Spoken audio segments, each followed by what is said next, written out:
College Talks Part 4, we're still talking about ArtCenter College of Design. So there are a few things that ArtCenter does that make it stand out from other colleges, and I would say that the thing that makes it stand out the most is the specificity of the tracks that they offer. Now, when you go to an all-arts college, every single major is going to be within the arts. So if you go to a university, you may major in art, whereas everything is art at a college for the arts. So for example, you can major in graphic design, illustration, it is specialized. ArtCenter has tracks within each major, making everything even more specialized for really specific careers. This does a couple things. It will hyper-focus the classes you take, so you have a portfolio set for an extremely specific sort of job. So if you really know the sort of career and field you want to get into, you'll get training for that, and you'll have a portfolio for that working professionals who have a generalized art career may still need to build. Because the tracks are so specialized for a certain part of the industry, oftentimes it means that because classes are so small, because it's a small private school, people who are graduating with you and with you in classes are going to be in that industry that you're in. There's more overlap after you graduate. And so knowing people and being friendly with your classmates is incredibly important and can be wonderful, wonderful networking. Today, let's talk about illustration, which is one of the most popular majors and has a lot of tracks.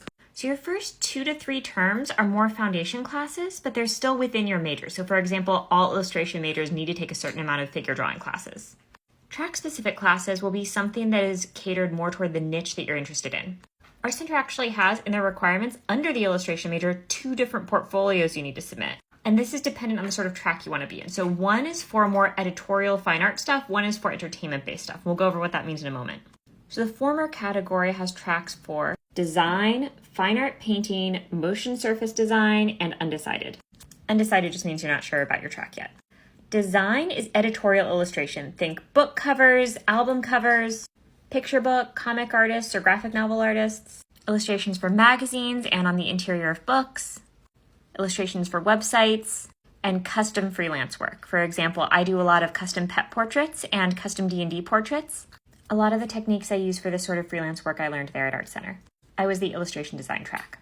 However, I took most of my electives in entertainment, so I was kind of a weird hybrid of the two.